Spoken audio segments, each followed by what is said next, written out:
এখনই ল্যাপটপটা নষ্ট হয়ে দিল।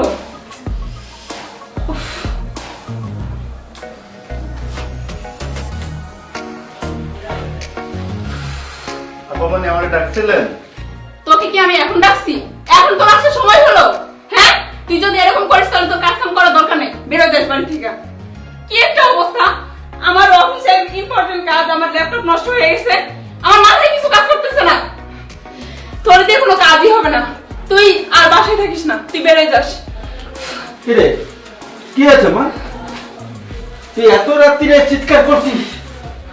বাবা দেখো না, কালকে আমাদের অফিসে বড় একটা মিটিং আছে, সেই মিটিং এর ডিলটা আমাকে করতে বলেছে, দায়িত্বটা আমাকে দিয়েছে।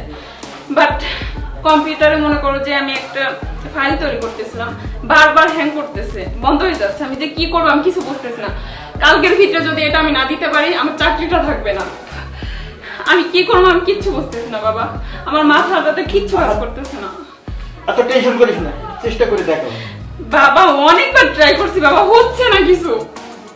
আপামনি মাথা গরম করেন না, আসলে মাথা গরম করে কোনো কাজে সমাধান হয় না। ঠান্ডা মাথায় করেন, দেখবেন সমাধান হয়ে যাবে। এই তুই একটু সাইলেন্ট থাকবি? আর ও আমার মাথাটা আরো খাইতেছে। ওরা আমি ডাকছি কখন বাবা, এখনো আসতেছে, এসে বলে আপা মনে আপনি আমার ডাকছে, এখন ওর আসার সময় হচ্ছে।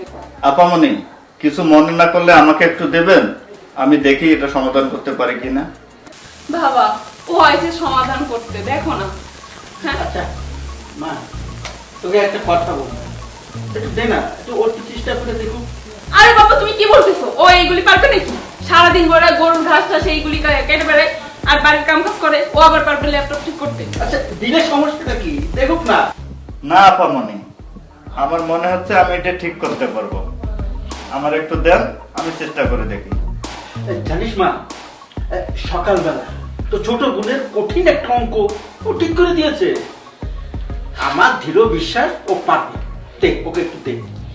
বাবা তুমি কি ওই অঙ্কের মধ্যে একটা ছোটখাটো বিষয় ভাবতেছো নাকি? হ্যাঁ, এটা ল্যাপটপ, ও ল্যাপটপের ল উচ্চারণ করতে পারে, ও বুঝাই দি।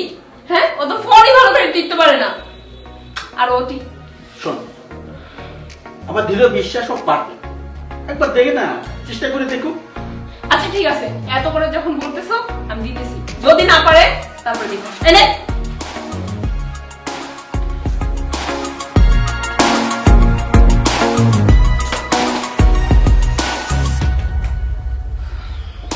এই না আপামনি দেখেন। দেখ ঠিক আছে।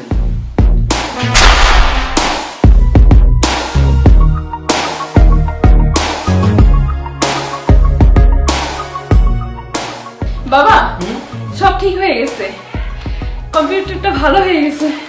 আচ্ছা তুই এই ইম্পসিবল জিনিসটাকে পসিবল কিভাবে করলি? আমি বলেছিলাম না ও পারবে। আপামনি আমি অনেক আগে আমার বন্ধুর একটা কম্পিউটার দোকানে বসতাম, মাঝে মধ্যে টেপাটেপি করতাম, আর সে কি করতো না করতো আমি দেখতাম। পরে তো মনে হলো যে না আমি এটা ঠিক করতে পারবো, তাই ঠিক করে দিতে। যাক ভালো কথা, আল্লাহ কত বড় একটা টেনশন থেকে যে তুই আমারে বাঁচাইছিস তাহলে বলে বুঝাতে পারবো না। হ্যাঁ আসলে বলছিলাম না ছেলেটার বেড়ে আছে, কিন্তু একটা জিনিস আমি বুঝতেছি না, এই তুই তো লেখাপড়া করিস নি, কিন্তু আমার ছোট মেয়েটার অঙ্ক ঠিকঠাক মতন দেখিয়ে দিলি। হ্যাঁ, কম্পিউটার কখনো এই নিয়ে নাড়াচাড়াও নিজে করিস নি, কি জন্য বললি কার থেকে শিখছিস? কিন্তু আমার ডাউট হচ্ছে।